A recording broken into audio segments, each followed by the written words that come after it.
Good morning, comic book fans. Welcome back to Comics in 5 Minutes. I'm your ever Shorty, and I'm sorry it's been a while. It's been some other stuff going on, and a lack of cool things I want to review or have time to review, or just it's another anthology, and I don't have the time for that. But we've got something good today. We've got something I've been looking forward to: The Oddly Pedestrian Life of Christopher Chaos. Excellent title. And there's a few things we are going to have to talk about when it comes to this one. First off, just how much stuff is going on in this comic book. It's genuinely mind-shattering. And secondly, the creative team. Both of these things are going to be relevant to other things, and it's going to tie in together and explain why I do like it and why you should be checking it out. Yes, this is a good comic book. We're going to start with the artwork, and I've got to be honest, of all the things about this comic book, the art was the thing that didn't really grab me straight away. The artist is Isaac Goodhart, and I want to stress right now that this is not me about to criticise the guy.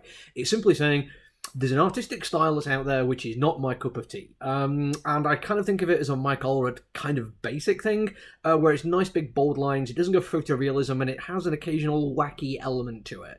And before I read this comic book, I'd seen a couple of examples of his artwork on these pages, and I thought, it's not Allred, it's actually a little bit more down to earth than that, but it reminded me of it a little bit, and it made me a little bit sceptical. I'm just going to tie into some other stuff later on. But as it turns out, I was happy to be proven wrong on this one. The artist does a fantastic job, and his style works perfectly for this comic book. Why, I hear you ask? Well, quite simply, because there's so much going on, hence my points from earlier. There is so much going on in this comic book, and this is not a bad thing, but I had a customer come in earlier on today, and they picked up this comic book, and they were like, so, what's this about? Now, this is a normal thing for this dude. He just kind of likes to get an idea of what he's picking up, if he's going to try something out that he's not particularly heard of. And I said, oh, yeah, it's about mad scientists and neurodivergency. And it's a queer story as well. And there's definitely a wealth, maybe a vampire. I'm fairly sure there's superheroes.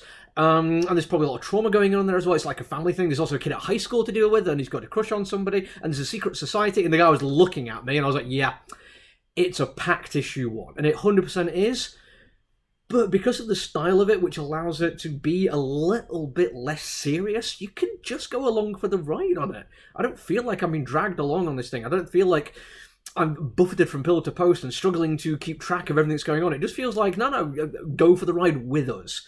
We're not dragging you anywhere. We're just pointing out all these amazing things that are happening on the way. And it does really work, including some fantastic moments where we get some proper mad science stuff going on, and the guttering starts taking on the elements of the world around it. And it's like, oh god, yeah, this is the kind of form stuff I really, really like. And when we get to some absolutely supreme nasty levels of violence, his style manages to effectively get across the level of peril and level of danger. But there is an awful lot going on, and I say it could be considered intimidating, but I don't think so. I think it works quite nicely because this comic book is called The Oddly Pedestrian Life of Christopher Chaos. I don't think you can have a comic book with that title and it actually just be him going to school and doing normal things. Now, don't get me wrong, he does go to school, he does do normal things. These neurodivergent issues are kind of grounded. The fact that he's got a crush on an attractive guy who's a little bit of a drama group jock, that feels very down to earth, very grounded. He's an adopted kid and his parent has some issues stemming from his neurodivergent kind of problems. But also the fact that he is a superhero, apparently, and can do things with his mind. It's brilliant. And I don't want to lay too heavily on the fact that it's a bit all over the place. I think that works, I think it's fantastic. But I think it does lead me to my final point, which is the creative team on this one, because it's not just one person's idea. This is a few people working together, and it was enough to make me, again, a little bit skeptical, because I showed one of my regular customers, and a very good friend, this page, just as a little bit of a chuckle kind of moment, with based on ideas by James Tynion IV, scripts by Tate Bromble. Now, T sent me a brilliant reply to this, which is a screenshot of Garth Marenghi's Dark Place, theme music inspired by melodies whistled by Garth Marenghi. And it's just, that is a perfect response to that page. But it's also taking it a little bit too light, and it's kind of just having fun with it. What's actually happened here is James Tynion IV, a fantastic writer who's got a huge amount of game, who's done stuff like this Blowing the World Away, like Something is Killing the Children and its spin-off, but also Department of Truth, which is adored, and even the smaller stuff from DC, like Nice House on the Lake, which is fantastic. And comic critics and horror fans are adoring what he does. He's clearly a very busy man, and he is not averse to passing stuff on to other people he's worked with before. House of Slaughter being a prime example of this. And he's worked with Tate Bromble before, and I absolutely believe these two have come together and done something fantastic. It is eclectic. It is a little bit of a mess, but it's a glorious mess. It makes me want to fall into the world and find out what's going on. All these ideas that are presented in this first issue are going to lead somewhere, or I'm going to forget about them and it won't matter because he's going to be give me another 20 ideas every issue, which are going to be fantastic to pay attention to.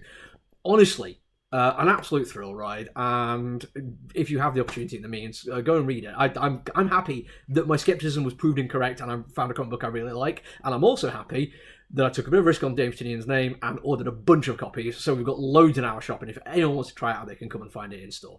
That's it from me for now, though. I will do at least one more review this week, but again, it's a pretty light week, so maybe just the one. Until then, though, look after each other, everyone. Stay safe. Bye!